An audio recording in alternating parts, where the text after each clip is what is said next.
हिंदी में यूपीएससी की तैयारी से संबंधित प्रोग्राम्स को देखने के लिए सब्सक्राइब करें स्टडी IQIAS हिंदी। आप सभी का एक बार पुनः स्वागत है स्टडी IQIAS के हिंदी ऑनलाइन प्लेटफॉर्म पर। मेरा नाम है अभिषेक कुमार। चक्रवात फिंगल के बारे में आपने हाल ही में न्यूज में अवश्य सुना होगा।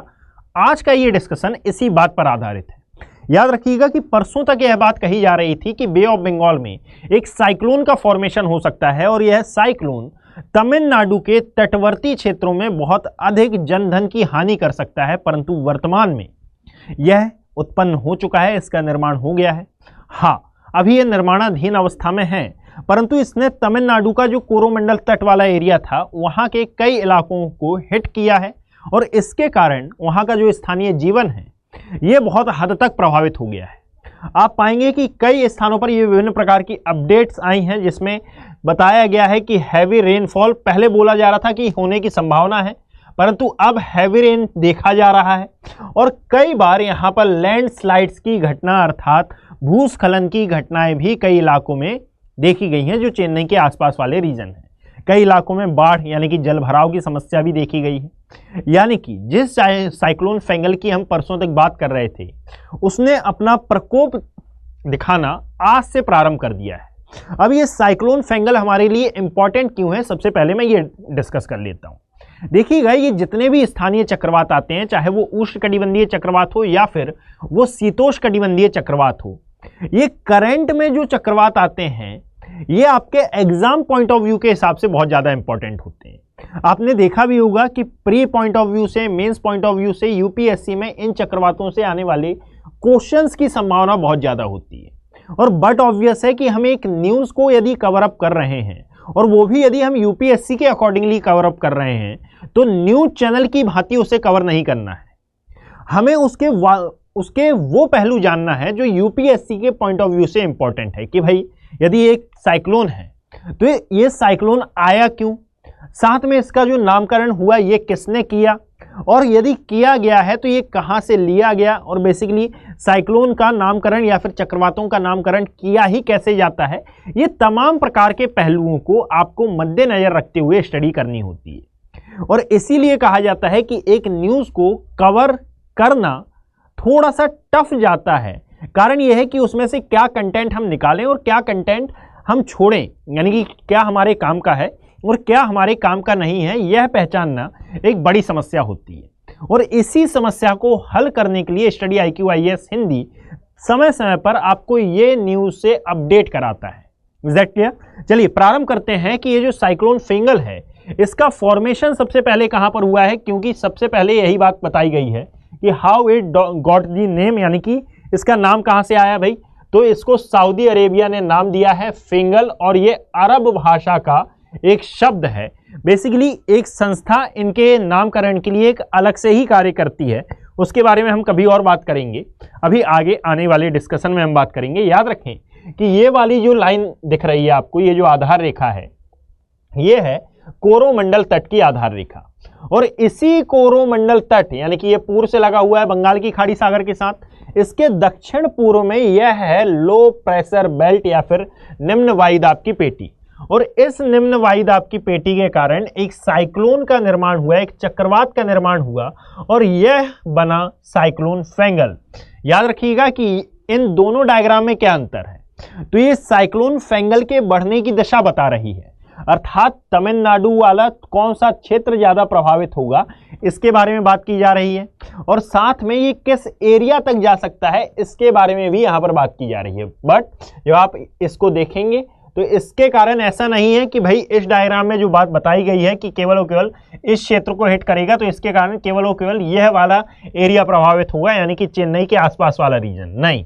इसके कारण कई और अंदरूनी क्षेत्र यानी कि जो तटवर्ती सीमा पर स्थित नहीं है वो भी प्रभावित हो सकते हैं। और जरा आप देखें कि श्रीलंका पूरा इस साइक्लोन फेंगल के कारण प्रभावित माना जा रहा है। अब जरा देखिएगा कि मैंने इसके नाम के बारे में बात की, जो कावेरी नदी का डेल्टा वाला क्षेत्र है जिसको हम निचला जलग्रहण क्षेत्र के नाम से जानते हैं। बेसिकली कावेरी रिवर में दो प्रकार के जलग्रहण क्षेत्र हैं। कावेरी नदी जिस स्थान से उद्गम लेती है उसको कहा जाता है ऊपरी जलग्रहण क्षेत्र और जहां पर अपना डेल्टा बनाती है उसको कहा जाता है निचला जलग्रहण क्षेत्र। तो यहाँ अर्थात मन्नार की खाड़ी के आसपास, पाक जल संधि के आसपास वाला जो एरिया है उसे निचला जलग्रहण क्षेत्र में काउंट किया जाता है। और इसी के लिए यह अलर्ट जारी किया गया है कि इसके आसपास का जितना भी रीजन है उसको जल्दी से जल्दी खाली कराया जाए। और खाली इसलिए नहीं कराया जाए कि भाई यहाँ पर आकर साइक्लोन हिट करने वाला है, क्योंकि जब भी किसी एरिया पर साइक्लोन हिट करता है तो वहाँ का पूरा जनजीवन प्रभावित होगा। यानी कि वहाँ पर रहने वाले जो मानव हैं, वहाँ की जो जैव विविधता है, वहाँ का जो जनजीवन है, ये सब कुछ प्रभावित होगा और ये बहुत लंबे समय तक प्रभावित रहने की संभावना भी होती है। दैट इज़ वाई यह अलर्ट जारी किया गया है। कई स्कूलों को यहाँ पर बंद भी कर दिया गया है। कहाँ पर? तमिलनाडु वाले एरिया की। और यहाँ पर वही बात कि भाई सऊदी अरब ने इसको नाम दिया है। अब ये जो लो प्रेशर बेल्ट की हम बात कर रहे थे, अर्थात निम्न वायुदाबीय क्षेत्र की हम बात कर रहे थे, यहाँ पर मैंने वही लाइन लिखी है कि बंगाल की खाड़ी के दक्षिण पश्चिम में गहरा दबाव क्षेत्र बना और बुधवार यानी कि आज तक बताया जा रहा था कि इसके चक्रवात में परिवर्तित होने की संभावना है। अब इसके परिणाम हमको दिखने लगे हैं। अब दक्षिण पश्चिम, और मैंने अपने वीडियो की स्टार्टिंग में दक्षिण पूर्व बोला था, तो इससे आपको कंफ्यूज होने की जरूरत नहीं है। ये जो मैंने बात की थी ये मैंने भारत के कंटेक्स्ट में की थी, परंतु यदि आप बंगाल की खाड़ी का पोर्शन लेंगे तो ये दक्षिण पश्चिम दिशा मानी जाएगी। Is that clear? चलिए आगे बढ़ते हैं भाई। जब आप इसमें आगे आएंगे तो एक संस्था है जिसको कहा जाता है इंडियन मेट्रोलॉजिकल डिपार्टमेंट, अर्थात भारतीय मौसम विभाग। इसने यह अलर्ट जारी किया था और बताया था कि चेन्नई से लगभग 770 किलोमीटर की दूरी पर दक्षिण पूर्व दिशा में इसका निर्माण हुआ है और अगले 2 दिनों में श्रीलंका से होते हुए तमिलनाडु तट से टकराएगा, जिसके कारण तमिलनाडु का उत्तर और साथ में उत्तर पश्चिमी भाग प्रभावित हो सकता है, क्योंकि यहीं पर इसके हिट करने की संभावना है। नामकरण की बात करें तो याद रखना कि उत्तरी हिंद महासागर में जितने भी चक्रवात आते हैं उनके नामकरण, उनके मैनेजमेंट के लिए एक संस्था है जिसको कहा जाता है विश्व मौसम विज्ञान संगठन, यानी कि वर्ल्ड मेट्रोलॉजिकल ऑर्गेनाइजेशन। ये और साथ में अन्य नेशंस भी मिलकर किसी भी चक्रवात का नामकरण करते हैं। चक्रवात नामकरण के लिए याद रखें कि वर्ष 2000 में मस्कट, ओमान में एक पैनल आयोजित की गई थी और इसका जो 27वां अधिवेशन था या फिर 27वां सत्र था, इसमें बंगाल की खाड़ी और अरब सागर में जो उष्णकटिबंधीय चक्रवात उठते हैं उनके नामकरण करने का निर्णय लिया गया।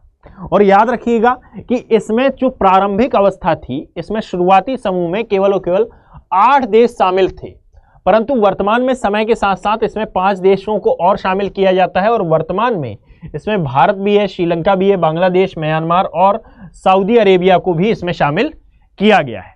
अब ये जो सऊदी अरब है इसी ने इसका नाम रखा है चक्रवात फेंगल, परंतु ऐसा नहीं है कि यदि एक नाम रखा गया है तो कोई भी स्पेसिफिक नेशन उठकर उसका नाम रख लेगा, यानी कि सऊदी अरब है तो और किसी की मर्जी नहीं चलेगी। नहीं, सभी देशों के साथ इसको एक प्रकार से यह बात साझा करनी पड़ेगी, सूची तैयार करनी पड़ेगी। परंतु याद रखिएगा कि यदि एक बार किसी साइक्लोन का नाम रख लिया गया है तो उसको वापस से कभी भी रिपीट नहीं किया जा सकता, उसको वापस से कभी भी दोबारा से रिपीट नहीं किया जाएगा, उसको उस सूची से कट कर दिया जाता है। यानी कि उष्णकटिबंधीय चक्रवात फेंगल, चाहे वो दाना हो, इससे पहले दाना आया था, तो आप देखेंगे कि ये कभी भी अब भविष्य में रिपीट नहीं होने वाला है। अब आप सभी के लिए एक इंपॉर्टेंट इंफॉर्मेशन कि यदि आप एक यूपीएससी एस्पिरेंट हैं और आप 2026-2027 में अपना यूपीएससी अटेम्प्ट देना चाह रहे हैं और अभी तक आपने स्टडी IQIS हिंदी के इन P2I अर्थात प्रिलिमिनरी एग्जाम से लेकर इंटरव्यू तक की तैयारी कराने वाले बैचेस को ज्वाइन नहीं किया है, तो आप इन बैचेस का जल्द से जल्द पार्ट बने। कारण ये है कि 2026 के एग्जाम के लिए यदि आप यह सोच रहे हैं कि आपके पास बहुत ज़्यादा टाइम है, तो मैं आपको बता दूं कि अब आपके पास ज़्यादा समय नहीं बचा है। पूरे 2 साल की अवधि लगती है यूपीएससी का सिलेबस कंप्लीट करने में और साथ ही साथ इसको प्रिलिमिनरी एग्जाम से देने से पूर्व 2 बार रिवीजन करने में।